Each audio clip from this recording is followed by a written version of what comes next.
มื้อใดวันไหนเป็นข้าวยำอันเฮาค้าหรือได้เฮ็ดเป็นธรรมะสวรรณะธรรมติสนาจ้างกำจอมทำตลาพระเป็นเจ้าว่าจึงหนังในเสียวเลยอันศีลสมาธิปัญญาสิกขาสามเปิงเฮาบ่เข้มแลบกว่ากูมือกูวันนั้นเนี่ยกูเจ้าในวันคำค่ะก็เฮาก็มีการตานะการศีละการภาวนาอยู่ในแลหนังหือสัมปติขึงค่ำมันกึมขึ้นอย่าตัวตอนกว่าต่อจุสุดปานนั่นนะเมื่อในเดี๋ยวตลาอันมาเนคำทะสามยุคนั่นสิเลยอิงอ่างสุกตันสองโหปันชื่อห้องว่ากัดดุลาบัตาในนั้นเป็นเงาเสียเลย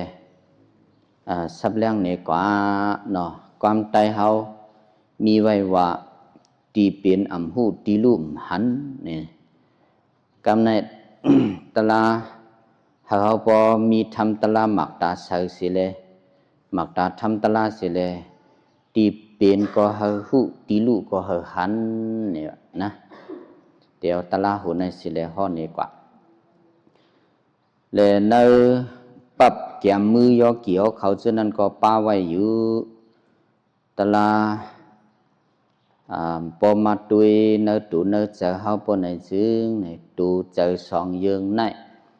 พอขึ้นมาแจกปนในจึงเนี่ยเฮาเปลี่ยนกว่า5กอง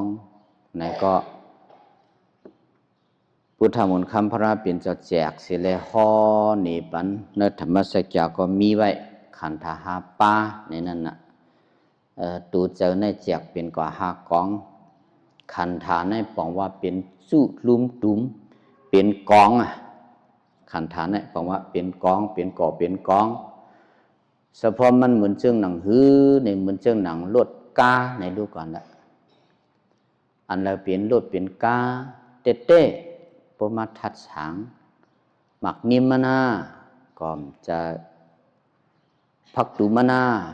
ก่อมจะเฮินมนาลิสันมันห้ากิยามันห้าเสียแตงมันห้าปริกมันห้าเนี่ยมันมีกูจือกูมิ้ว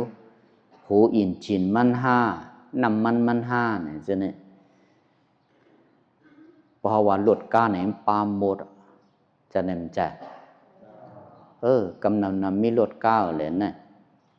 มีลดก้าซื้อเผาซื้อมันเจออันมีโทรจีก็ตอนนั้นนะเจออันมีรถเครื่องก็ตอนนั้นยะมันจู่ลุมตุ่มกันเปลี่ยนกองให้แลเปลี่ยนอันจู่ไว้กวยเลยเปิ้นจังห้องว่ารถเปิ้นจังห้องว่ากานะตูเฮาก็จึงนั่นยะตูโกนเฮาเนี่ย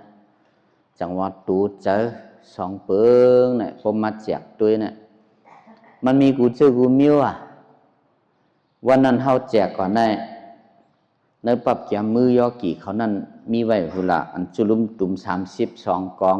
42กองในมีมือโคนตูโคนโหเน็บตินเน็บมือเขียวหนังเนื้อเอ็นลูบออกลูบหมักเกี้ยวก็ห้องหมักลั่นก็ห้องจอกกัดเนี่ยก็ห้องเต๋อเนี่ยพวกพี่น้องเมืองไทยเขาว่าเอาจนในมัดจุดุมกันสิเลเนี่ยจังว่าห้องว่าขันธาวนะห้องว่าขันธาในปองว่าจู้แกมันกองกันจู้กันมันเหมือนเชิงรถเหมือนเชิงกาเฮานั่นยาวว่ะเหมือนเชิงเฮือนเฮาก็ทำว่าอะไรเขานะ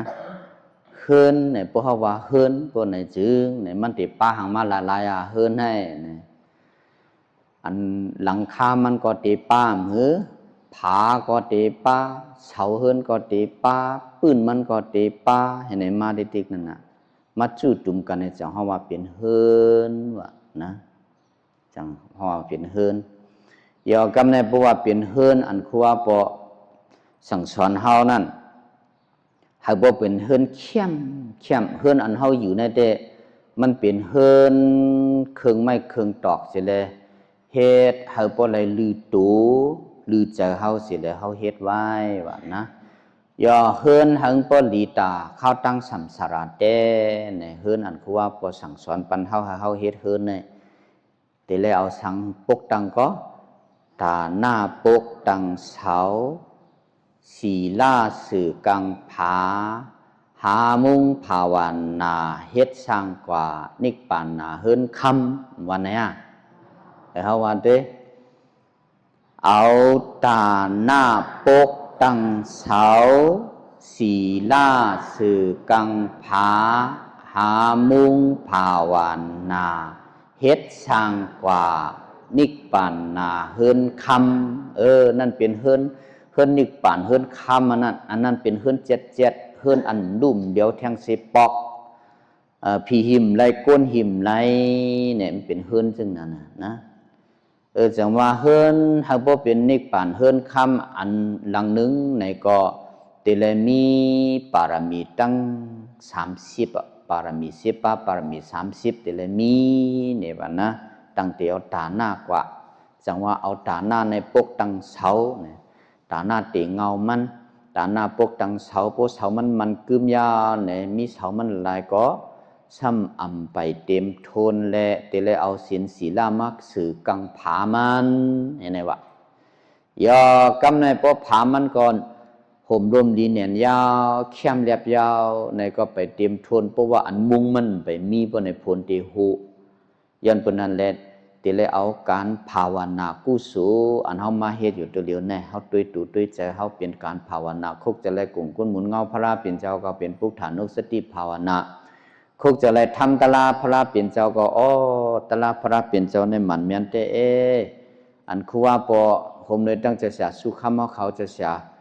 เจ้าคู่มาลาวเขาเจ้าคู่หยานาสิริยเขาเจ้าคู่จันติมาเขาฮอดในปันเฮาจะในก็ตลาจะในเป็นอันดีร้อนเนี่ยพวกเฮามาตุยร้อนแก่นมันเสียเลยคุกจะไล่สิพวกไหนก็ในซ้ำเป็นธรรมานุสติภาวนากุศลในว่ากำในพวกมาคุกจะไล่สังขาสังขาภูมิศีลมีธรรมศีลสมาธิปัญญาอยู่จำศีลกินจำธรรมเสียวและอำมึนกวนเฮากวนเยอำไรกว่าหากินหาแย้มอำไรกว่าเฮ็ดสวนเฮ็ดเหิบอำไรทุกข้าย้อนปัวอยู่ในศีลศีลาอยู่ในศาสนาพุทธมนต์คำพระเป็นเจ้าอยู่จำข้อสั่งสอนพระเป็นเจ้าจันสูงแลในปุมีสังขาก็เฮาก็จังปกป้องเฮ็ดการตาหน้ากู้สู่สังขาเขาเจ้าสั่งสอนเฮาก็ไล่เกี่ยงกำศีลศีลากู้สู่มิวในเมียนมิวในเมียนในจีในเส้นตาสายตังจึงในก็ในพวกคุกจะไล่จึงในพวกในจึงกุนหมุนสังขาเจ้าเกจุในอย่าเต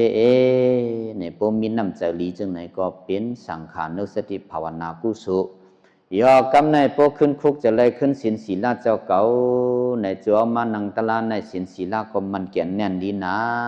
ปานาติปาตาเวรามณีก็เฮาอำพิษอำแผกอำแปกปึงช้างไรก็เอาข้าแหมตูเจอปืนตายเอาเมตตาสิเลสวนยำก็เป็นตูเจอสัตวะตั้งหลายหลายดีหลายเป็นหลายกัดหลายเย็นสิกำเหมือนปืนเหมือนเฮาเนี่ยเมตตาสวนยำเสียในก็ซ้ำกับเป็นศีลานุสติกุศลวะย้อนเปิดศีลศีลาเจ้าเขามันเกี่ยนแน่นดีจะในเป็นภาวนากุศลเนี่ยมันปองวังเพกว่าติ๊กเยอะกว่าติ๊กขึ้นสร้างขึ้นสูงกับติ๊กมิวนั่นจังห้องว่าภาวนากุศลมันเป็นกุศลอันมีอยู่ในมหูใจเฮาในกำเดียวยา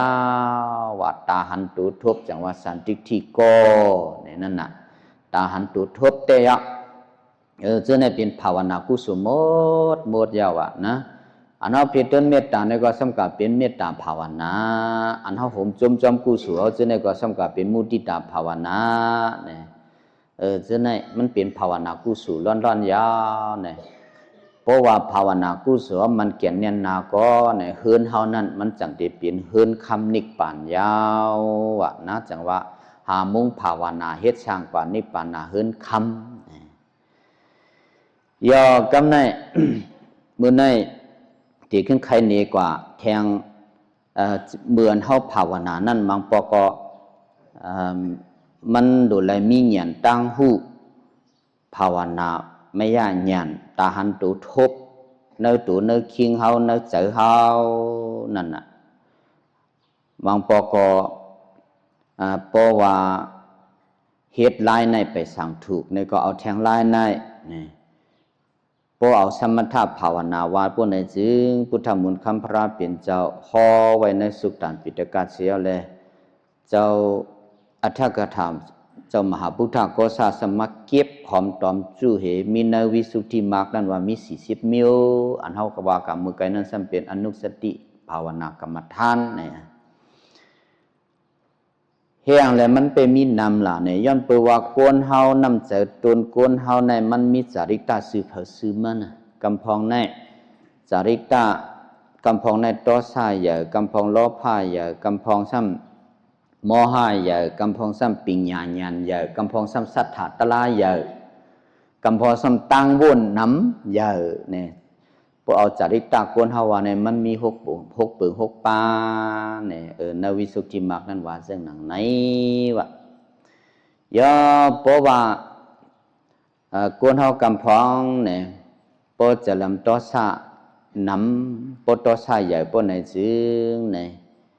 ซ้ำติเลยเอาเมตตาสอนย้ำเสียเลยเพชรเตือนกว่าพอในซึ่งมันติสั่งถูกโกนก่อนตั้งวนน้ำตั้งวนเยอะนั้นซ้ำเอาอานาปานสติต้องลมถอยใจเข้าถอยใจออกมันสำจังดิตื้อสั่งถูกเห็นไหมลูกติสริตะจริกเผอมันเสียเลยเอากรรมฐานซึ่งคือจังติเมียนในพุทธมนต์คำพระเป็นเจ้าหันถึงหนังในแหละจังว่าไล่ตอมเจอสมถะกรรมฐานในมีไว้40จังว่ามันเมียนเผอเมียนมันเป็นตลาอันลีมันเหมือนเจ้าหนังกุนก้าตั้งขายเขานั่นพอขายเมียวเหลียวก้วยเนี่ยมันจังแต่ขายไรนะมังปอกอมขายไรพอมีเมียวจีเนี่ยก็มันก็ขายไรนะมันเหมือนเจ้าหนังเขาหุงข้าวหุงผักก็ตอนนั้นหนังเก่าเยอะเพราะว่ามันจีเมียวมันบนไหนจึงไหนเขาใครเฮ็ดกินจึงนั้นจึงไหนเนี่ยก็มันง่ายจึงนั้นเก่าเยอะอันเขาตุเลยกว่าตากว่าตั้งจึงไหนก็ลวดก็มีกาก็มี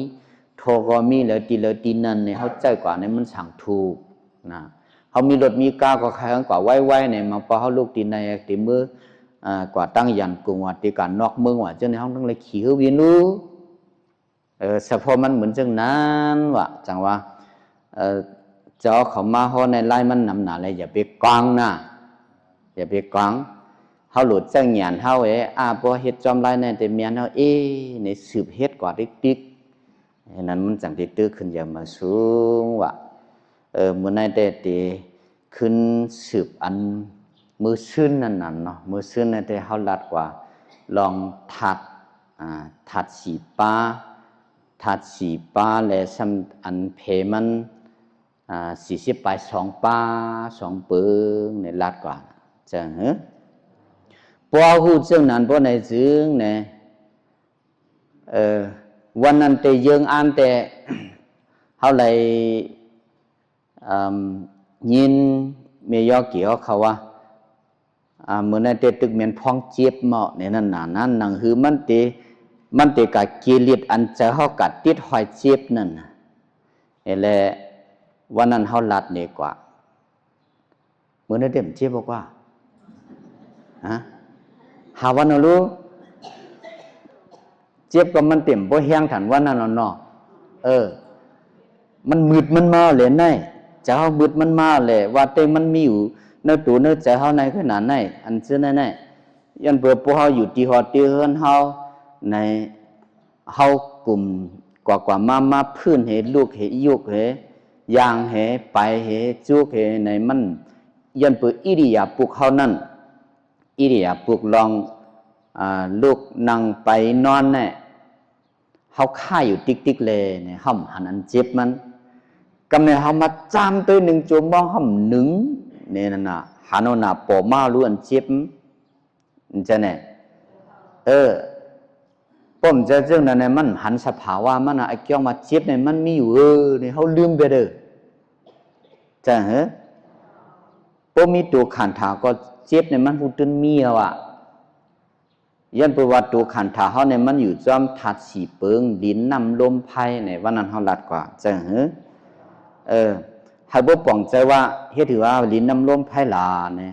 อ๋อไอ้เกี่ยวว่าขันธาตุเฮาเนี่ยมันเป็นจุลุ่มตุ่มกันมีเป็น40ปลาย2กองเอ้เนี่ยฮู้กำหือ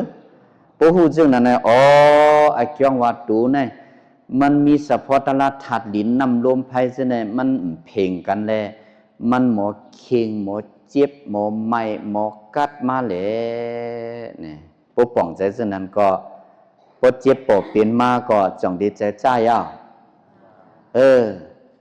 ปิกสมว่าใจเจ้าเนี่ยก็จ้าเตเจ้าก็มันเป็นแต่หนึ่งจ้าแห้งนั่นน่ะเฮาวางเนี่ยจ้าจังว่าบ่เป็นเจ็บก็ติเลยยอมรับว่าอ๋อเจ็บเนี่ยมันมาจอมเฮาเกิดมาปาลูจนเบื่อเฮามีตัวขันธาเฮามีใจเลยทัดสีปามันปามานั่นน่ะนะแต่ว่า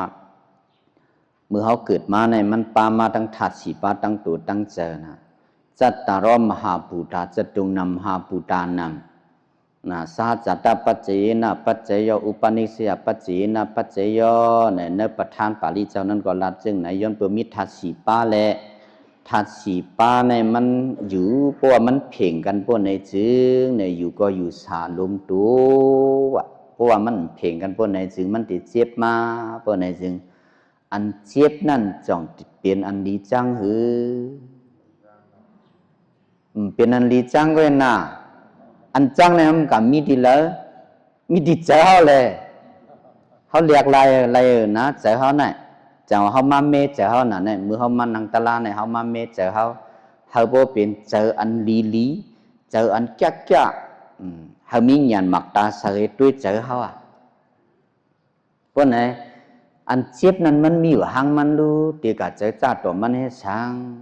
เจ็บนั้นอันลีฮักก็มาเจออันลีจังก็มาเจอมันมีอยู่หางมันเจ้าเนี่ยมันมีอยู่หางมันจังว่าบ่เจ็บบ่เป็นมาก็เฮาขึ้นมาเมเจอเฮาเฮขึ้นปิ่นตั้งหันถึงเฮาว่าเมื่อสงคาเจ็บเอ้ยเพราะนั้นมันบ่เจ็บมันเบื่อเฮาจ้าเขาเกิดป้ามาเลยเมื่อเกิดป้ามามันป้ามาพออยู่ที่ไหนที่ก็มันหมดเจ็บรู้จังว่าจาติจราพยาธิมรณะเนี่ยมันมีแบบนี้ตราปฏิจจสมุปบาทก็รัดไว้รู้จาติปัจเจยจรามรณะเนี่ยเขาเกิดป้ามายาวเกิดป้ามายาวอ่ำไข่เท่าจังดีไรอ่ำไข่เจ็บอ่ำไข่ตายมันเป็นสะโพธลาภมันเปลี่ยนมาย้อนเปือเฮาไลสาตีเฮาติสันเถเฮาเปลี่ยนภาวะจัดปานอนภาวะจัดหนึ่งเย้าแหล่เนาะบ่มีติเตก็มีติสุดเนี่ยมันสะโพมันมีจังไหนวะเพราะฉะนั้นเนี่ยมันเจ็บตัวก็มันมาเจ็บใจยาวสะโพจังนั้นนะเมื่อไหร่ก็ติสืบขึ้นอันไหนก็ยังเก่านะติสืบขึ้นอันไหนกำลังซ้ำวันนั้นได้เขาลัดกว่าทัดสีปลาแห่ซ้ำ40ปลาย2กองแห่เมื่อในเขาจำเอาด้วยอายตนะ6ปานั่นน่ะศาลายตนะนะ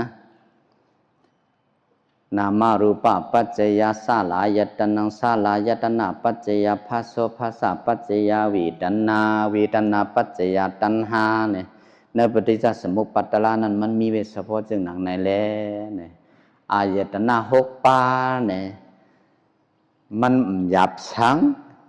มันมีจอมตูดจอมคิงจอมเจอเฮาในกำเหลียวเหย่านะเฉพาะมันเนี่ย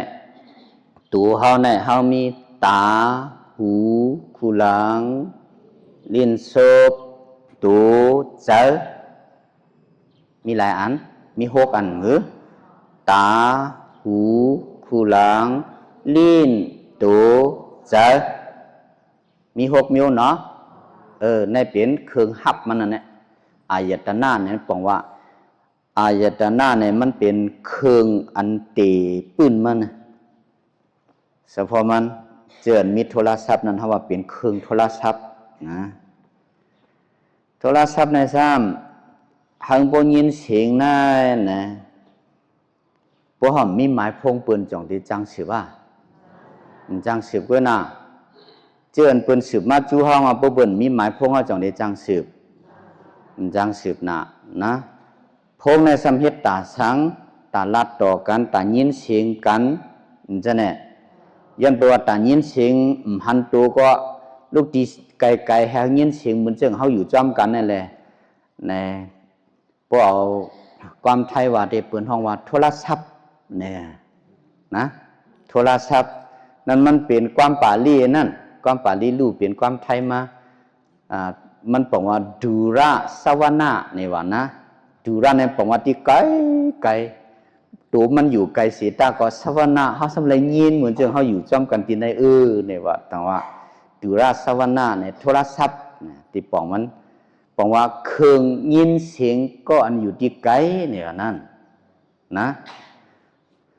เหมือนนั้นย่ะหูเฮาก็ตัวนั้นหูเฮาเนี่ยมันกว่าหับสังหับเสียง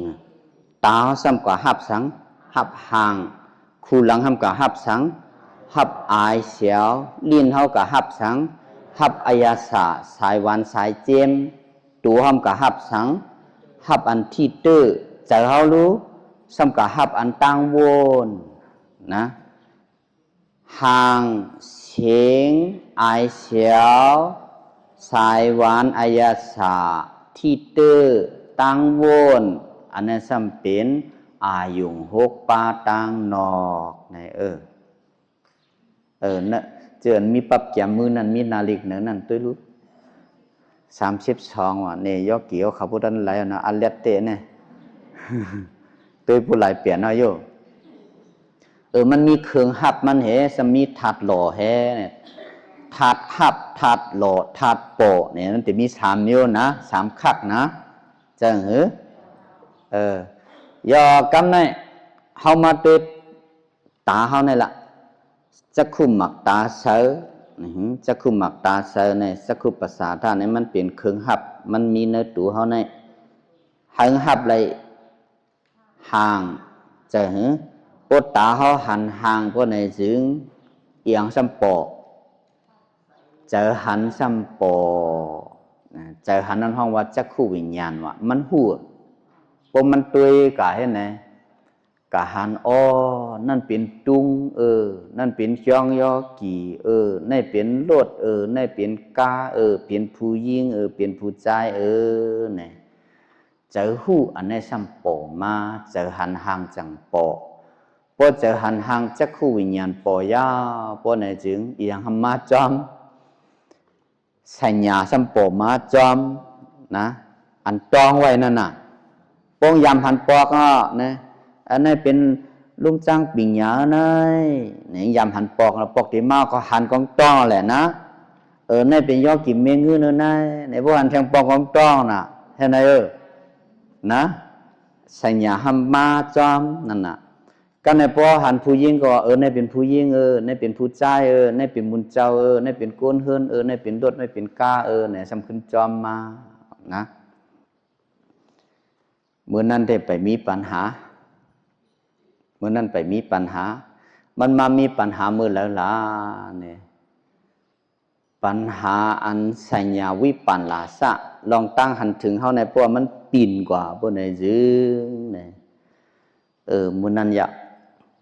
มือเป็นหูมือลุ่มหันเนี่ยกำแต่มือกูบอกว่าไหนมือเป็นหูมือลุ่มหันเนี่ยเนาะมือเป็นหูมือลุ่มหันเนี่ยกำในหันหัวสังเจอว่าก็อันเฮาหันนั้นมือกูปอกมันซ้ำใกล้ป้องเฮานี่ละมันซ้ำยามป้องเฮาวันใดก่อนนั้นนะพอหันก็ของนั้นก็นั่นน่ะในเหมือนตั้งยามป้องก็ได้ปอมากนั่นน่ะตีเป็นอำหูตีลูกหันน่ะเนาะตีเป็นหูตีลุ่มหันย้อนเปินนั้นเฮ็ดทุกข้าจังเผื่อเขากะหันเทียงกำในจ่องปองเขาอำปองไว้นะตำปอง ก็กะเจอเขาเนี่ยอันเขาต้องไว้มือก่อนนั้นเขากะต้องมือป้องกันเลยจ้าเขากะต้องไว้น่ะมันมีนั่นเป็นห้องว่าต้องปิ่นผลต้องพิษต้องผลนั่นห้องว่าสัญญาวิปัสนาซาว่านั่นพวกกะหันเฉยก็นั่นใช่เขาเจ็บตาทางเขาหรือจงไปเฮ็ดสังเขาไปเฮ็ดหรอเขาบอกกูไว้ทางหรือเพราะว่ากูในเพลำซักษาเขาซักษามchứรู้เจอหลอกเจอนะเจอหลอกเจอมันก็เป็นลูกที่สัญญาวิปัสนาซาเหเจอจ้าเจอลีจังโปเวทนาเป็นมาเนาะเวทนาเป็นมาเพราะเวทนาเป็นมาอันลีอันจ้ายาวเพราะไหนจึงเพราะว่าลีซ้ำเกือกซ้ำคาไรติ๊กๆมือเพราะจ้าคาไรซ้ำกับพิษนั้นก็เรียนปลายนี่ล่ะไอ้เจ้าเก่าใจเฮาตีแน่เฮาตีเลยเอาหมักตาใส่ทำตะลาให้เลยด้วยให้มันหันเนี่ยตีเลยเมกว่าปากอันเปลี่ยนข้องอันคำนั่นให้หังพอหันอันเตะอันจื้ออันจะตั้งหูเฮาในให้พอหูแปลงหนังมันเป็นนั่นห้องว่ายัตถาปูตาญาณวะนะห้องว่าหังก็ยัตถาปูตาญาณวะหูแปลงหนังหูจอมแปลงหนังมันเป็นหูจอมแปลงหนังมันเป็นอย่าไปเมฆกะแทงอย่าไปกว่าเฮ็ดผู้ทัดสินอย่าไปกว่าเฮ็ดผู้เตียตุจีอย่าไปกว่าเฮ็ดเช่นนี้นี่วะนะจึงนั้นนี่ว่าพอเฮายินก็ตอนนั้นยะพอเฮายินก็ตอนนั้นย้อนเปว่าเฮามีหูเสือและ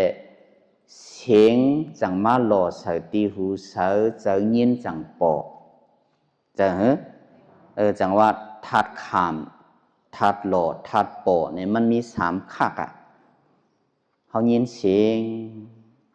ก็ในมังปอเฮานั่งตะลาเฮาว่าเฮาแต่เฮาเอา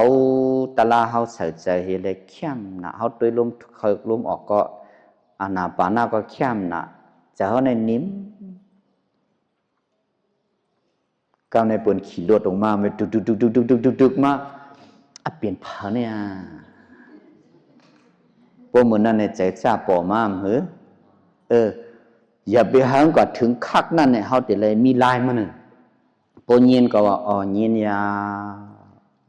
นะยินยาเสียงอันนั้นยินยาย้อนเปว่าเสียงอันนั้นปอมาเลยลองว่าเฮาเนี่ยมันจะก้นหูหนกใช่เหรอพวกหูหนกจังได้ยินเกยนะเฮาเนี่ยมันจะก้นหูหนกย้อนเปนั้นเลยยินเสียงอันนั้นยินเนี่ยเฮาติเลยว่าขอบใจมันนะกำเนี่ยยินยาวขอบใจเตะเสียงอันนั้นย้อนเปมีเสียงเลยนะเกี่ยวว่าหูก็ได้ไปหนกโลติเลยแม่ดีใจเฮานะมันลียินก็ลีถ่อมก็ลีถ่อมก็ลีตึงมันปล่อยมันเป็นอย่าไปงำไว้ให้พาวางแปดเฮาว่าล่ะว่านั่นนะอย่าไปงำใส่ใจไว้พาวางแปดพวกยินเสียงตึกปอมาเนี่ยก่อนยินยาวให้มันรอดพี่รอดหลานสีกรรมให้กัดเย็นสีกรรมย้อนเปว่ามีเสียงในหลอมาหลอใส่หูห้าแลเนี่ยหูในก็มันไปหนวกลงในจอมดีจมดีจมจังหือปุ่มอยู่ในกัดถ่อมด้วยอันกำพองอันเจือนเป็นหูมโบยินหลีนั่นเนี่ยนะหูเคนักอีดนั่นเนี่ยปอมาลัดต่อเนี่ยข้าในหูนักหนามันเหมือนกูปอกะเนี่ยจ้อเขาว่าหางก็มัวในเนี่ยมันจำบ่ลีจังหือปอกะสอนด้วยจุนั้นเป็นลีลัวว่าเนี่ยจังมีเผอไข่หูหนกเฮาก็ไข่หูหนกแช่นะพวกหูหนกนี่หยับเตี้ยเป็นลาดได้หูคองว่าก็อะไรตุ้งถ่อมแทงปุ่นซ้ำซ้อมแทงจะเสียสู้ข้ามไปโมโหน่ะตะลามอยู่ไหนนะจะเสียสู้ข้ามโมโหน่ะตะลามอยู่ไหนอันว่า ผือเป็นมาห้องแห้งๆอ่ะก็งี้nữaว่าเลยก็เลยทำว่าไหนก้นหุ่นโดหุ่นนักในกองหยับที่เนี่ยเนาะยันปนนั้นแหละเพ้อก็ใครเป็นหุ่นโดหุ่นนักยันปนนั้นแหละเขาตึกหนังแต่ละสมาธิตึกดีอยู่เนี่ยเฉพาะมันเสียงลงอีสังมากก็ยาวๆเสียงเป็นขี่รถเครื่องมากก็เลี้ยวตุกๆเนี่ยก็เขาอยู่ลีกินหวานกัดเย็นสีกำยินยาเนี่ยบอกขนาดให้ขึ้นเมฆใจเขานั้นอย่าไปให้มันปะกว่าแลกไล่อย่าไปให้มันกัดจอมป้องปืนอย่าไปให้มันจอมลองกว่าติ๊กๆเนี่ยเขาจะเอามานะเอาสติสิเดเอาเงียบใจเขามาไว้ขึ้นตีลมถุยใจเข้าถุยใจออกเนี่ยจังว่าใจเขาในเหมือนลิงเอาสติมัดทิ้งจังถึงนิพพานเนี่ยเขาว่าบอกว่าไหนล่ะพวกเขาหมอเอาตลาดใส่ใจจึงไหนได้นั่งตลาดก็มันเกี่ยวจื้อพวกโกนมาก็ย้อนเปิดตูขันเท้าแลตูขันเท้าเนี่ยเขามีตูแลมันหมอหับอันที่อันเตออันโกนอันเจ็บอันมวยอันกัดอันไม่อันสั่นเป็นสังมาก็ลีเติงมันเหมยสุงคาย้อนเปิดมีตูในแลหูยาเนี่ยเพราะฉะนั้นแต่นังตลาเนี่ยมันเกี่ยวนะมันเกี่ยวจังว่าเมื่อไหร่เขาขึ้นสืบอันมือซึ่นก็ยังเก่าในอายุ6 ปียินก็หลีหันก็หลีไรไอเสียวก็หลีวะพวกไรไอเสียวก็ป้องหอมในใจกวนเขาเนี่ยมันสมอติดจะเนี่ยการนองไว้รู้นี่หอมนะมันตองไว้ปอกหนึ่งพวกปอกตีมาพวกกะญ่าไอเหม็นอีสังก็เหม็นหัวไหนสำเกียกนั่นน่ะจังว่าพวกเงี้ยไอเสียวก็อย่าไปให้ใจเขาเปิงกว่านั้นเนี่ยเขาแต่แล้วสติสิทิ้งไรไอเสียวยาวพวกหอมก็หอมเติงมันปล่อยมันเป็นพวกเหม็นก็เหม็นยาวเติงมันปล่อยมันเป็นอันนั้นนะอย่าไปกัดลองจอมมันอย่าไปกัดเกามันอย่าไปกัดสุกชักมันพวกไหนถึงจะเข้าในเหลียวนะจะเข้าในเหลียวพวกไหนเมื่อเขานั่งตลาดในก็ในอายุ6 ปีในมันเป็นสังมาก็พวกเขาจำสะพอมันพวกไหนถึงตีเป็นก็หูตีลูกก็หันยาวจะแหนมจะเพราะว่าตีเป็นหูตีลูกหันพวกไหนถึงจองทุกข้ามันตีลองจอมกับติ๊กเพราะว่าตีเป็นก็หูตีลูกก็หันพวกไหนถึงในกัดเย็นซื้อสายยาวว่านะจังว่ามันเป็นอายุ6 ปีกุยอายุ6 ปีมาหล่อเสอายตนะ6 ปีและธาตุ6 ปีจังโปวะจัง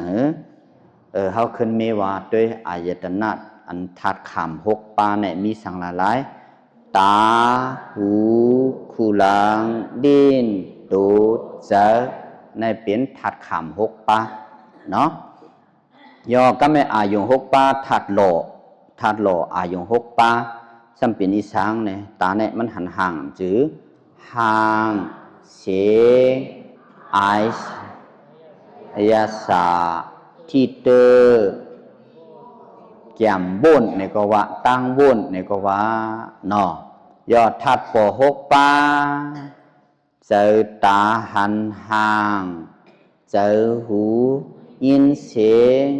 เจอคูหลังไลไอเสียวเจอลิ้นไลอยาสาสายหวานเจอตูหูจักลองตื้อที่เนี่ยมันนำหนาโอนแก่นนักเบาจำชอบางปอกก็คมลืดๆไต่ลมแหลมจนเนี่ยตัวเขาในหูหมดเนี่ยเป็นใจตัวหูนะย่อยังเจอเขาในซ้ำหูลองตังวนนะเจอเขาในซ้ำหูลองตังวนเนี่ยจังหวัดธาตุปอก็มี6 ปีธาตุขาม6 ปีธาตุหล่อ6 ปีธาตุปอก็มี6 ปีเป็นธาตุอะไรเนี่ยด้วยรู้จุดจุ่มกันเนี่ยมันจะเนี่ย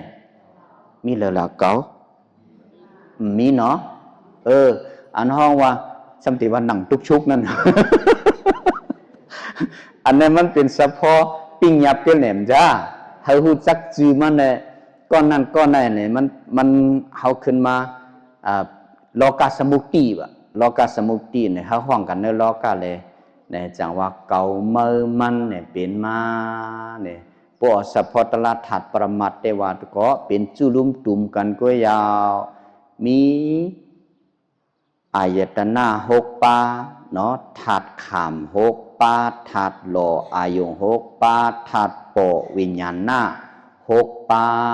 เนี่ยมีในกุยาวว่าพอฮู้จังนั้นจึงเนี่ยนังตะลาก็เกี่ยวญาณนี่ตะกาวเขานะยอเกี่ยวเขาว่านังตะลาก็เกี่ยวจะพอฮู้เฉพาะตะลาจังไหนนะเพราะว่าตีเปลี่ยนก็ฮู้ตีลู่ก็หันบ่ไหนได้อารมณ์มันเกี่ยวนะ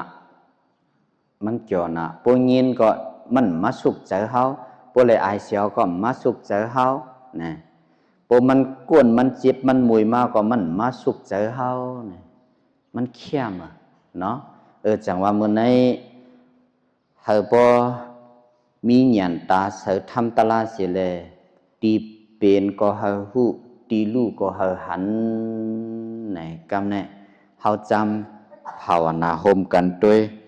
เอาอายง6ปาสิเลยเฮ็ดหลักฐานมันสิเลยเฮานั่งด้วยจึงกำปวนวันซึนก็ยังเกาะนั่งเข้มๆนั่งแตดๆนั่งจ้าสืบเผิดตันมันนั่ง10มินิโฮมกันเสียเลยเฮาจังไดขึ้นขอดยอดตะลาเฮาเวกุสุกติคานั่งแตดๆนั่งเข้มๆเมติอยู่ตีนนั่งหังผะหังมันตีนเฮาอย่าไปเฮาขี่เฮาเตงกัน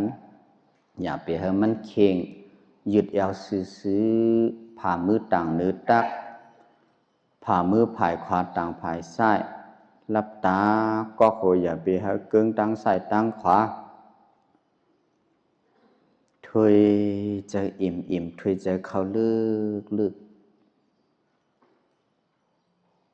ถอยใจออกก็ถอยใจลอ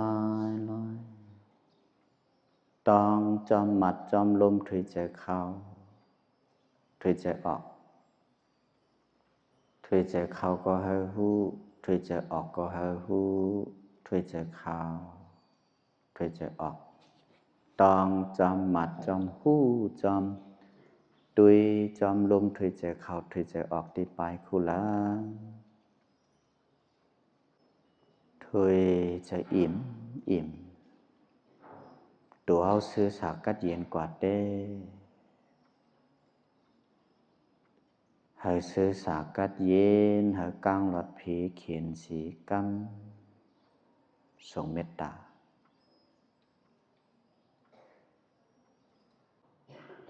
จมจอมหันใจจอมอันเฮาเลยมาภาวนาด้วยเนื้อตูเนื้อเจอเป็นกุศลเจอห้อมไรไม่ไรขี้สังยาวเจอเฮาซื้อสาเตยาวพอยินเสียงตั้งนอกเสียงกาก็ลีเสียงหิ่งติดทัดกองมูก็ลียินยาวป่วยมันเป็นเติงมันขึ้นเอาเจ้ามาต้อมที่ลมถอยเจอเข้าถอยเจอออกให้นะขึ้นติ๊ก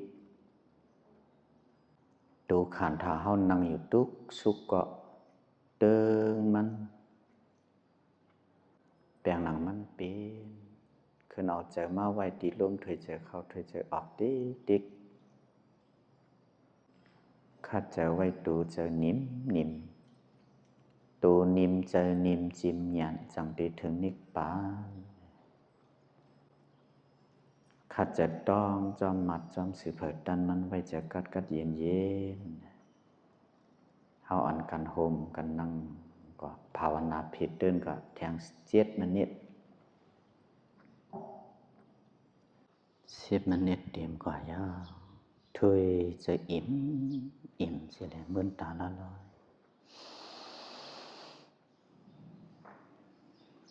วันหนึ่งยาววันหนึ่งปนกว่า เสเลียนกว่าจูตังเจ็บเจ็บในเจ้ากาจูตังเท่าเท่าในอำเจอเก่าเก่าในอำเจอเท่าเท่าอำมีในเก่าเก่าอำมีในเท่าเท่าในเป็นอาจุตาลาก็เปิดถุยเจออยู่ถุยเจอในเป็นอาจองตาลาปุนตาตักเท่ายาววันหนึ่งยาววันหนึ่งป้นกว่าถุยเจอแลนกว่าสุตังเจ็บเจ็บในอำเจอเก่าเก่าในอำเจอเจ็บเจ็บอำมีเนอเก่าเก่าอำมีเนอเจ็บเจ็บในเป็นอาคิวตาลาก็เปิดถุยเจออยู่ถุยเจอในเป็นอาจองตาลาปุนตาติเจ็บยาววันหนึ่งยาววันหนึ่งป้นกว่าถุยเจอแลนกว่าสุดตังตายตายในอำเจอเก่าเก่าในอำเจอตายตายอำมีเนอเก่าเก่าอำมีเนอตายตายในเป็นอาคิวตาลาก็เปิดถุยเจออยู่ถุยเจอในเป็นอาจองตาลาปุนตาติตายาวจิกโหต่อปลายตีนมีสังเสอิดมีอาจองอาจูสืบกันมาเป็นลูกเป็นลูกกวยยาวสาธุสาธุสาธุอันนี้เป็นมรณานุสติกำเนิดหัดจากว่ากุศล